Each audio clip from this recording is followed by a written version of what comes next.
Live. Without further ado, let's bring in Jeff to let us know how he's been doing. Jeff, it's been 2 days really since you got your results back. I mean, you look good, but how are you feeling?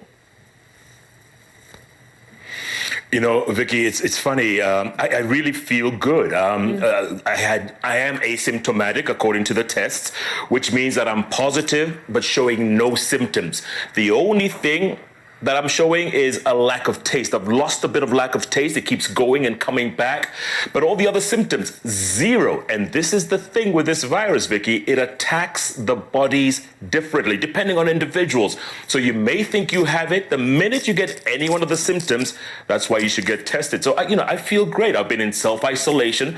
My family, thank God, my wife and son, they're negative, which is really good.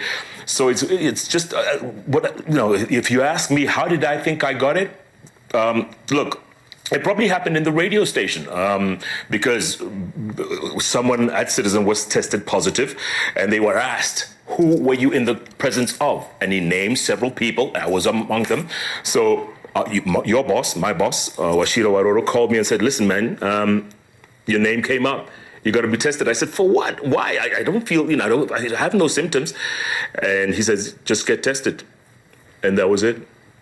You know, Jeff, most people are terrified to actually go for the test. It's very uncomfortable and quite frankly, it is painful. But, they're even more terrified about the results if it's positive. And that's because of the stigma attached to it. But you decided to actually go public. What motivated you to do that? Yeah. You know what, Vicky? A lot of people are seeing this virus as a death sentence, which it is not. Far from it. A lot more people survive than die. You've seen the statistics. We are quick to look at, X amount of people tested positive, X amount of people dead. We hardly look at the amount of people who survive. So people out there are scared to death, literally, that once they test positive, everyone will think that they're dying, which is not the case. 90% of the people will pull through.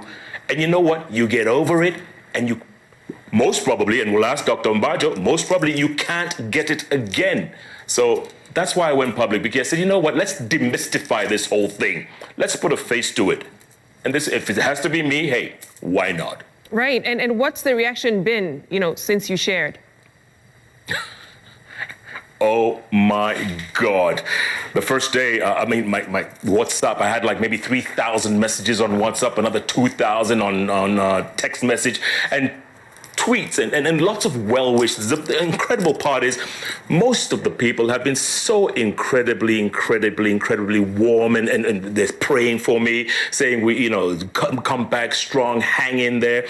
And then others are offering all kinds of cures. They say drink a lot of lemon water, ginger and garlic, take vitamin C, sit in the sun for like 20 minutes, because vitamin D, the sun, it's part of it.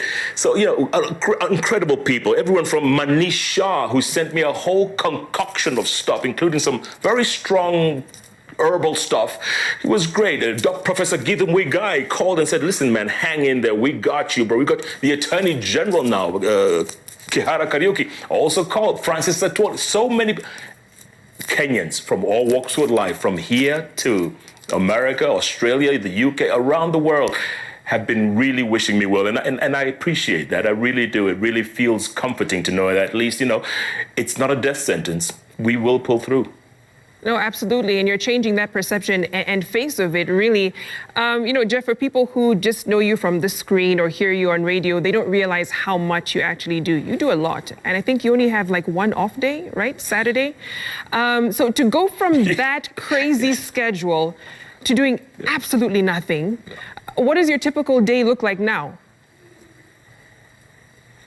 Complete madness in my head, because the clock in my head still wakes up at 4 a.m. So I'm up. Yeah. I'm walking around the house now. I'm walking around, waiting till 6. Oh, the show has started, and I'm walking around. I can't go back to bed. And now till 10 o'clock, my mind is programmed to radio. After that, I start cooling down. So now, what do? Watch a lot of Netflix. I take walks around the compound. Now I'm walking a lot, so I'm feeling kind of fit.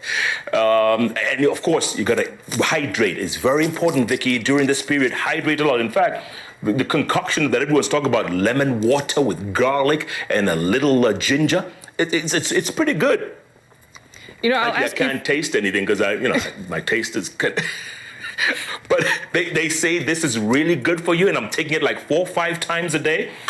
Of course, saying earlier, vitamin C, very important. Zinc, some people say, and we'll ask Dr. Mbajo. It's been crazy trying to adjust.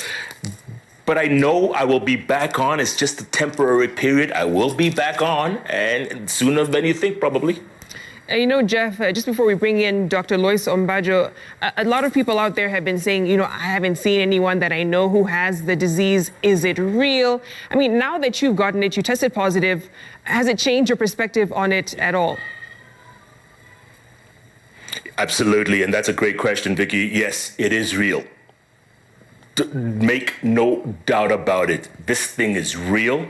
And as C.S. Mutaika always says, if you treat it normally, it will treat you abnormally. So don't take this lightly. Yes, you may feel a slight cold or a slight headache or a bit of diarrhea, here and there. But treat it seriously, because this thing is no joke. And a lot of people are walking out there, they probably have it. They're in denial, or they think it's going to go away. If you can, get tested. Get tested early so that, number 1, you save yourself. Number 2, you save those around you. All right.